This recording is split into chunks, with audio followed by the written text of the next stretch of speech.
Welcome to the complete collection of LeBron James's greatest stories told by NBA players and legends. This is part 1 of a 3-part series, because obviously LeBron James, being one of the greatest players in NBA history, has countless stories, and this video would be about 2 hours long had I not broken it up into 3 parts. So if you haven't seen any of the other episodes within the full series, there is a playlist link in the description box down below and on the top right of your screen. If you click on that, you'll find all the episodes within the series.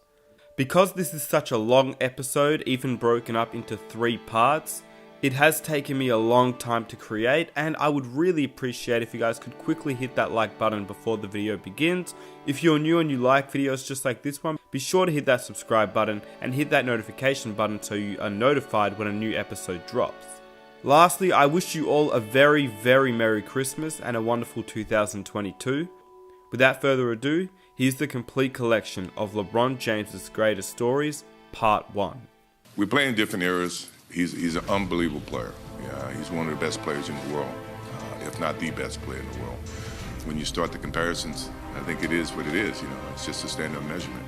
I take it with a grain of salt. He is a heck of a basketball player, without a doubt. It was like when God made him, he was like, all right, I'm gonna give you all this. I'm gonna take everything, but I'm gonna take one thing from it. I ain't gonna give you no line. But I'm gonna give you everything else. That's why I tell bro, I'm like, he gave you everything.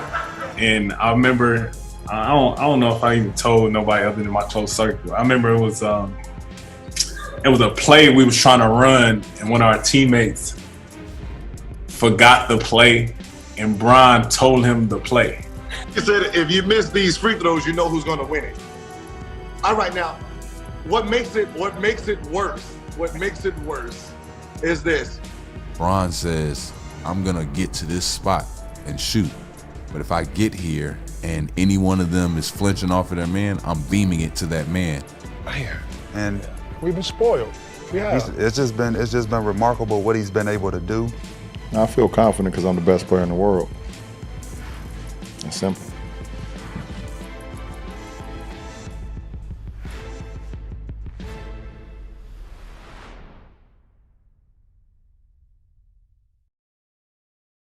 For years, I always caught so much flack, us being the better team or whatever we was at one point in the Eastern Conference Finals, and people not realizing, like, it's tough to get past this motherfucker. I don't care who you are, you know what I mean? And see him come to the West and be able to do the same thing, it's a testament to his greatness and, his IQ to the game when he go out there and play. I remember, like you said, 16 when we went to the Eastern Conference Finals, we won game 3 and 4, and it was like a whole nother mindset click for him. And the player to coach against, and one most difficult and going through in the playoffs, was LeBron James.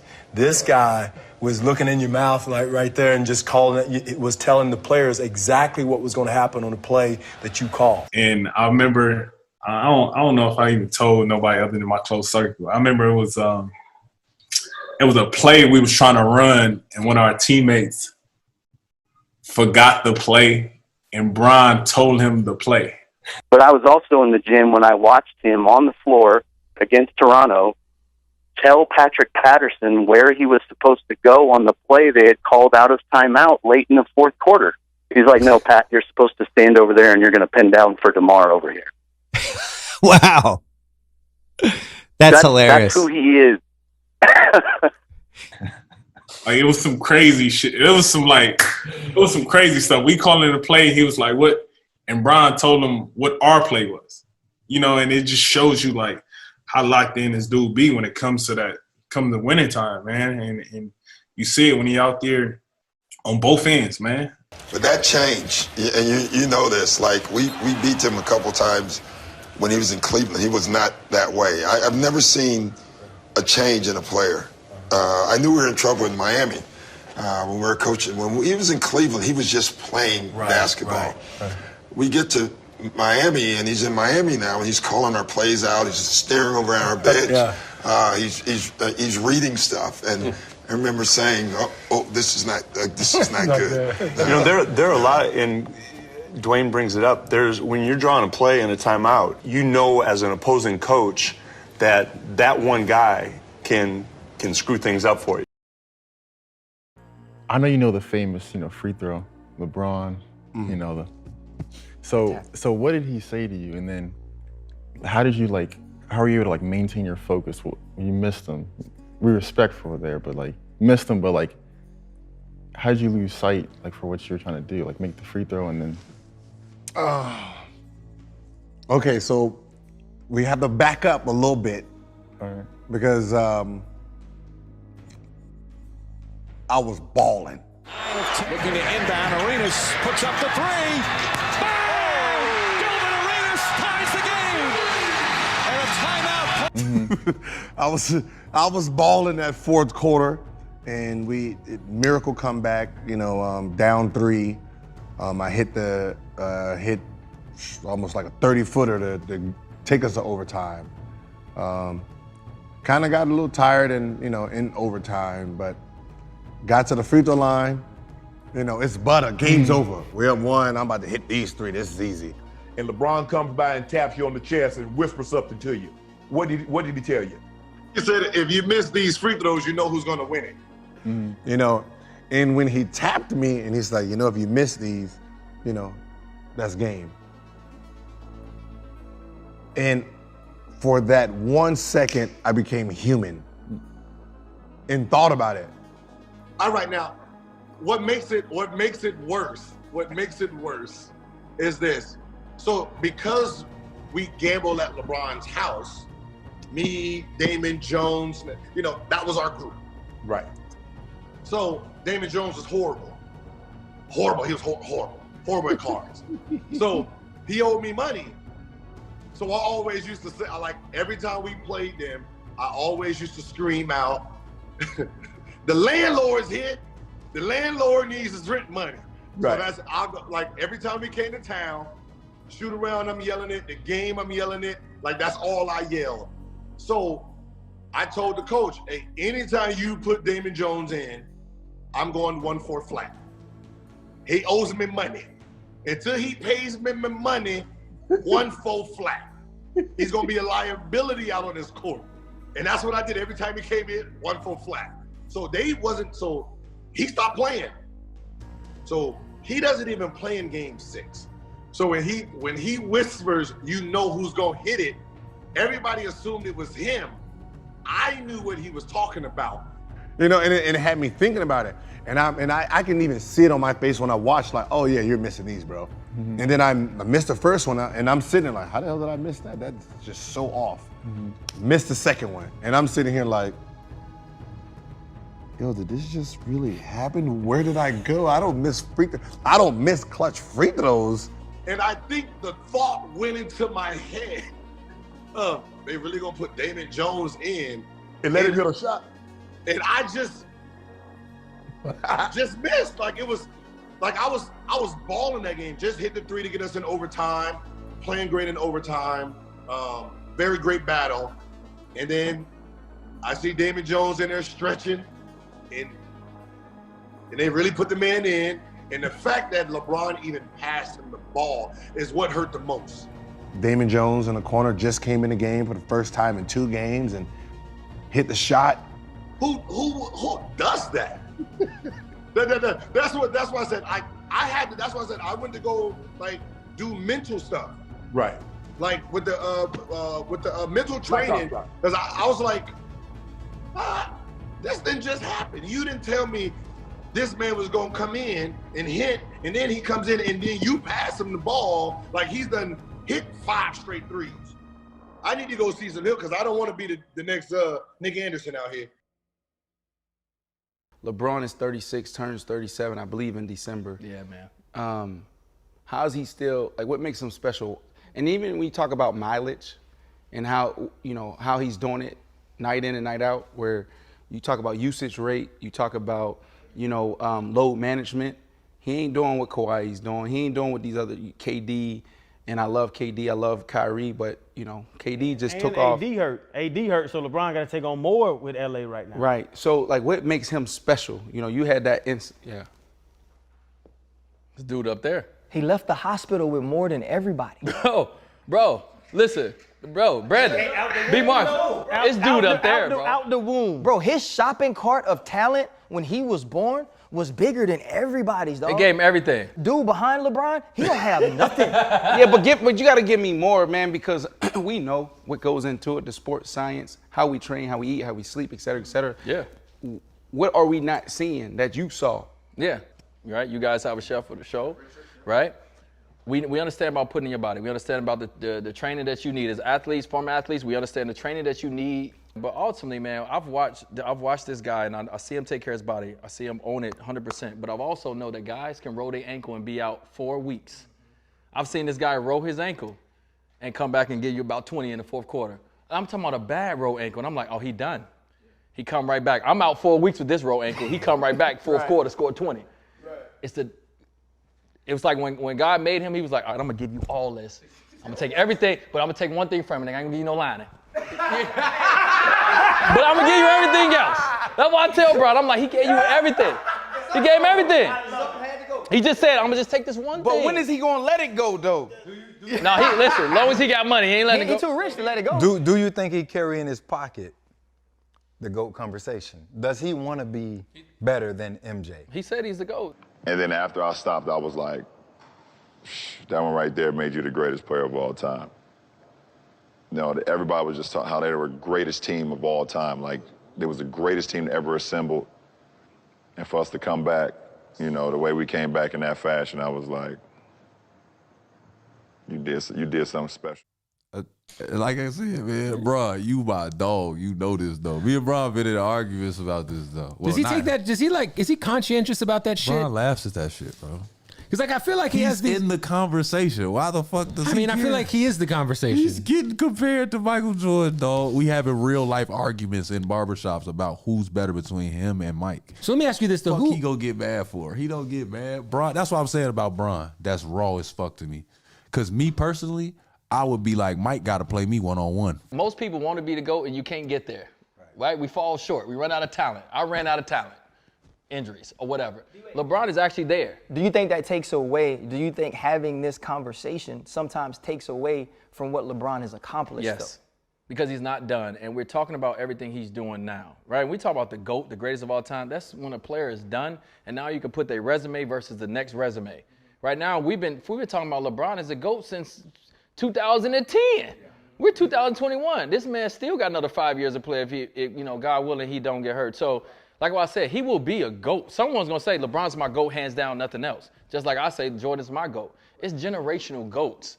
That's what people got to understand. It's a lot of great players that play sports, but it's eras of GOATs. And everyone want to make one GOAT. It's impossible to make one GOAT because as great as LeBron is, it will be another. This is just the way the game is. This is the way the world works. It will be another person that come in and become someone's GOAT. Talk to us about, too, I mean, I don't know if it's true, but I heard that Bron saved your life. Man, look, swimming shit, any truth to it? I just want to know if it's true. It's truth, man. What happened? We was in like the little grotto, like in the Bahamas. You know, you can swim underneath. Because Jack is scared to get in the bathtub, so you can't swim neither? I can swim, but I'm gonna tell you some real shit. I can survive. Okay, that's important. I can survive. That's what you need. So we in there, and we trying to get back. Everybody swimming back to the boat, but I'm snorkeling too. We snorkeling on the way back, and my head is in the water. And I'm snorkeling, and I look up, and every time I look up out the water, the boat is further and further away. No. And I'm getting pushed by the current. The undertow and current. And I'm like, yo, like, niggas is looking at me like I'm joking.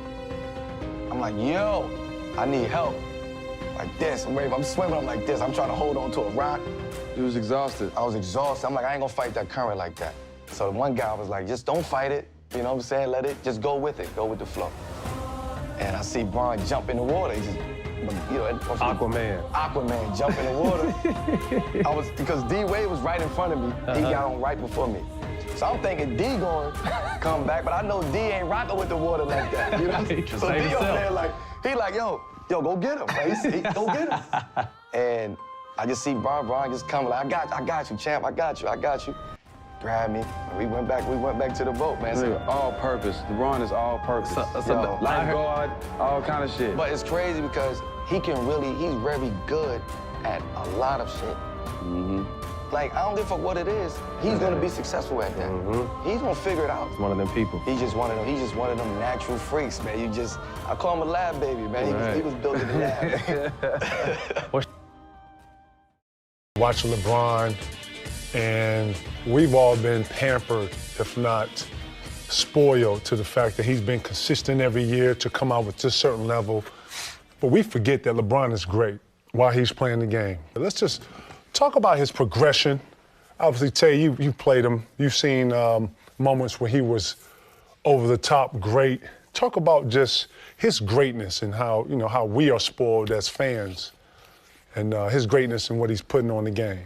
You know what? From the time that he first came in the league, saw it. His debut in Sacramento, where he was attacking the rim with, ferocity and finishing, and as you can see here, when he had that phenomenal second half against us, it's like he just hit a turbo button. Man. We in quicksand. Yeah. We went to 5th straight conference finals at that moment. We didn't play 500 games in 5 seasons. Right. We in quicksand. My man putting the turbo button on, and he's still doing that. It's like he hitting the R1 on you. He's still hitting the turbo button to this day. Well, there's no reason for us to be here if we weren't confident. May 31st, 2007 was the Eastern Conference Finals. The series was tied 2-2. Being in the Palace of Auburn Hills in the playoffs, that's one of the most hostile environments to be in. You just feel like it's just you 12 against the whole city of Detroit. The night at the Palace of Auburn Hills when LeBron went nuts in the fourth quarter and overtime. And I always have to look back and say, now what was it? It was like 25 straight points and 29 out of 30 or something like that. But it was one of those times where we're doing the show from the arena because it was the conference finals. And we're on the set and Kenny and Chuck are there. And it was the only time I've seen him speechless. I wanted to put the responsibility on myself and have me answer the call.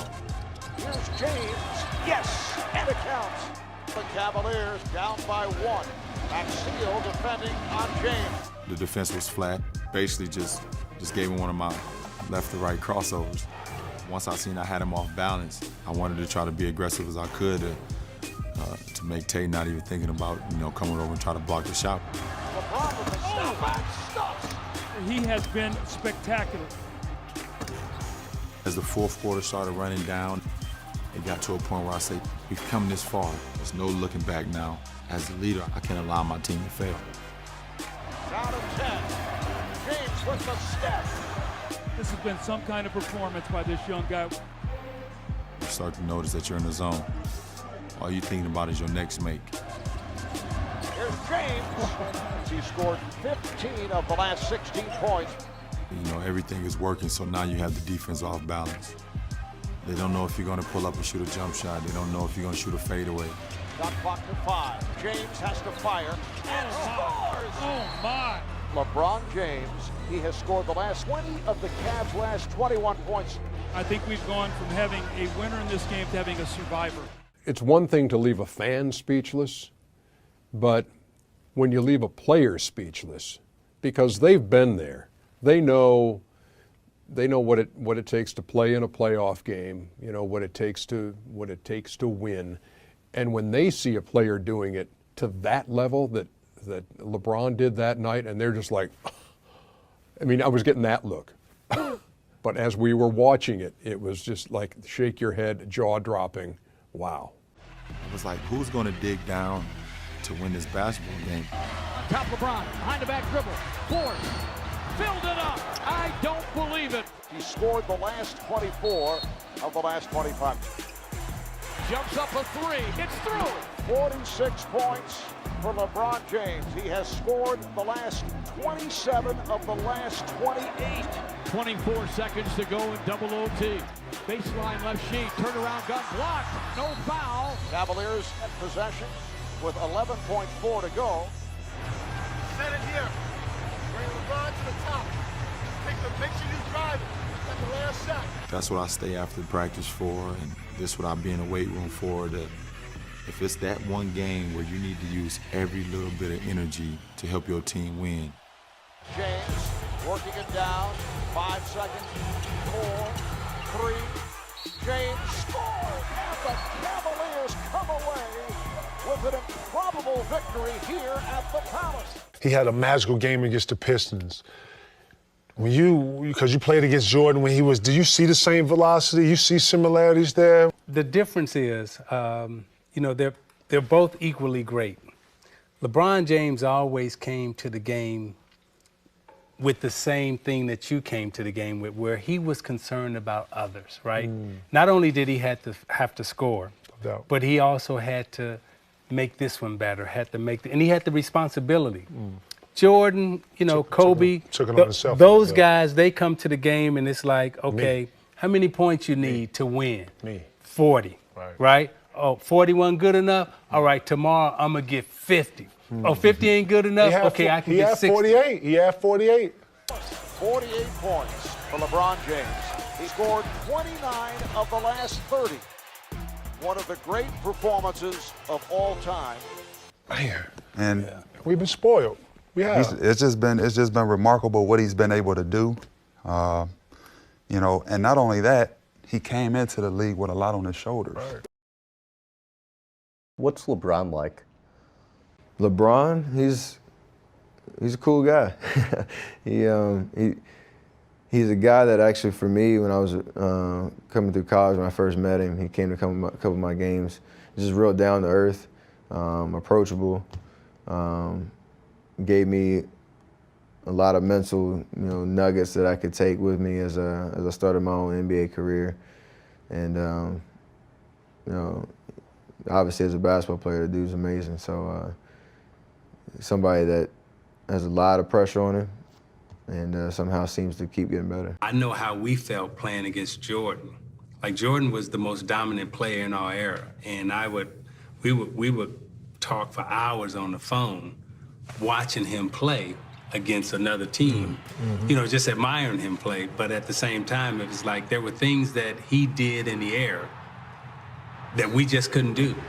And I look at LeBron James in this era, and I say he's doing things that, y'all just can't do. How do y'all feel about LeBron? And then we can talk about how we felt about Jordan. I'd say in terms of, one guy being able to change the course of a game the way he can. He controls the pace. He does things that you kind of look like, how did he do that? Yeah. It doesn't matter sometimes how great a defense you play on him. His sheer strength and power to get to the basket. He's obviously developed that outside game that keeps you honest. It's something that you need all antennas up, all 5 guys every night. If you don't bring it, he's liable to try to expose you. So in terms of that first championship run, matching up with him, and some of the stuff that he did on a nightly basis, it was spectacular. But at the end of the day, like, that gives you even more kind of competitiveness and fire to try to figure out how to overcome it and still win. And it gives you a little bit more gratifying feeling when you do too. So. Do you feel like a strength difference? Because we talk about it a lot on television when we say, oh, he's so much bigger and stronger. But I don't know what it's like to feel it. Can you describe? Oh, you can feel it, especially on the block and transition. You're just in awe of, I've never seen such a big human move so lightly on his feet. His steps are small, but they're so quick. It's incredible. I remember one time in the finals, I got the ball on a break, and Andre was behind me, Iguodala, and LeBron was chasing me. He said, "You better dunk it, you better dunk it." So I went up to flush it, and I almost killed myself because I was nervous. LeBron was going to come by and just said, "You better dunk it," because he was coming full speed. So the landing wasn't pretty. So I made sure I flushed that thing because I wasn't trying to see that ball go to half court. Right. So that's just kind of the presence he has in the court. You know where he's at all the time. He's great at playing free safety, kind of like Jordan was, and you're just in awe of the things you can do in the air. I mean, like you said, me and Steph could never do these things, no matter how much we work on our vert, how many squats we do. We'll never be able to jump 40 inches and all through our body like that. We got to get it fundamentally. We got to get it with skill, but those dudes blend it with skill and just sheer power. There's no nights off, and that's draining. Yeah, I know who he is. He's part of the front office group. He was really excited about me missing, that shot a little bit more extra than I would have liked, but you know, he got a root for his team, obviously, and he was, you know, he showcased that. So, you know, I knew I had another quarter, and the fourth quarter is my favorite. Read it perfectly. LeBron 3-on-2. LeBron all the way. LeBron scores. 8 points. LeBron again. The heel all the way. LBJ. Throw it down. Timeout. Cleveland. Here comes Braun all the way to score. We've only got 3 to shoot. Logo 3 for LeBron. It's LeBron. Just hit that big 3. Down the middle he goes. 3. LeBron stepping back for a 3. Off the court 2 in this area. 3. Oh, now. Trying to get it in the fridge. LeBron, tough shot. Nothing too tough for the King tonight. Nothing too tough. He was definitely the reason why LeBron went for 21 in the fourth quarter and outscored the whole Cavs team. So, you know, he looked for anything similar to what Kobe did. Look for anything for motivation, and he definitely found it. The real part about it, look at the head snap. It was a quick head snap. Like, Right? oh, no, you did Like just he what? knew And the then he laugh. looked back Like at he him knew again. who laughed. Yeah. Exactly. Like I heard that laugh you. before. I got you. You want to wake me up? I got something for you right here. And he went off. And that is the end of this first episode of this 3-part series. If you would like to see part 2, be sure to hit that like button. If you hit that like button, I will upload the video immediately. Be sure to hit that subscribe button, and to stay notified, hit that notification bell. And I will catch you guys in part 2. I'm out. Peace.